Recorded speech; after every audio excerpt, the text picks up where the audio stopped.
오늘은 황보로지와 한지를 섞어 동물의 숲 가면을 만들려고 해요.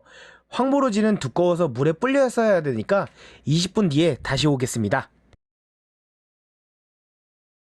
20분 후 2시간 뒤 재밌다.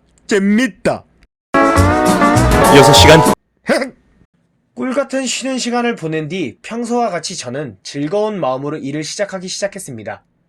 일단 늘상 그랬듯이 찰흙을 주물러 가면틀을 만들어 보았는데요. 지금 보시는 옹기토를 이용하여 보았습니다.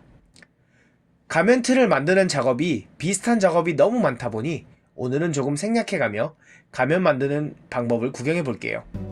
지금 보시는 것처럼 어느 정도 형틀의 모형이 나오면 위에 그림을 그려보기도 하면서 최종적으로 만들 가면의 모습을 구상해 봅니다. 저는 만들어진 형틀의 그림을 그리다 보니 원래의 캐릭터보다 턱이 너무 들어가 있는 것 같아서 추가적으로 턱을 높여주는 작업을 진행하였습니다.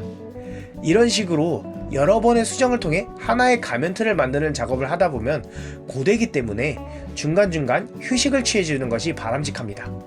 하지만 저는 아까 너무 쉬었기 때문에 쉬는 시간 없이 한지를 발라 가면을 만들었습니다.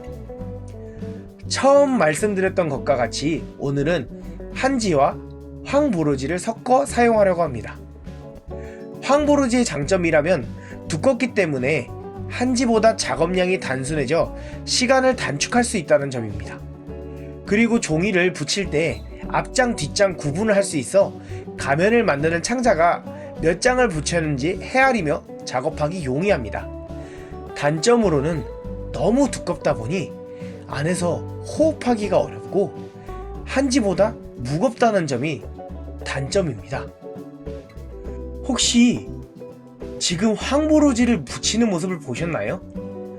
황보로지는 한지와 달리 쉽게 종이가 구부러지지 않아 저렇게 종이를 찢어가며 끝부분을 늘려서 붙여야지만이 굴곡이 있는 부분에 종이와 종이가 서로 접착이 되는데요.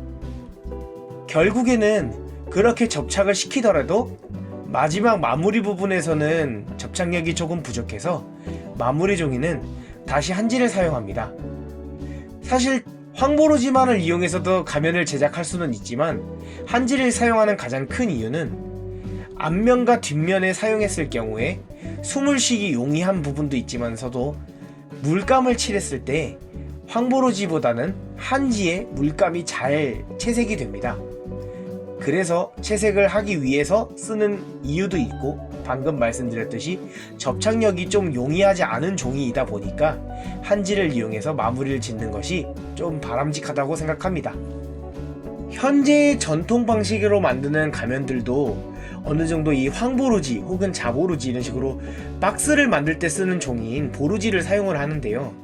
그 이유는 아무래도 한지가 장수마다의 가격이 너무 비싸기도 하고 그리고 한지를 굳이 사용하지 않아도 어떠한 종이든 사용을 해서 가면을 만들 수 있기 때문에 좀 더 쉽고 단순한 작업을 위해서 보루지를 사용하기 시작하였다고 합니다. 그렇게 완성이 되었습니다. 그러면 바로 채색을 한번 해볼까요? 채색을 시작해 볼 건데요. 저는 평소 아크릴 물감을 알파 아크릴 물감을 사용하고 있습니다. 일단 기본적으로 검은색으로 눈이나 눈썹, 코, 입술 등의 위치를 대충 그려놓고 저는 겉부분 하얀색을 칠하기 시작하였습니다. 사용하시는 사람마다 다르기도 하지만서도 그래도 기본적으로 밑작업을 하고 배경을 칠하면은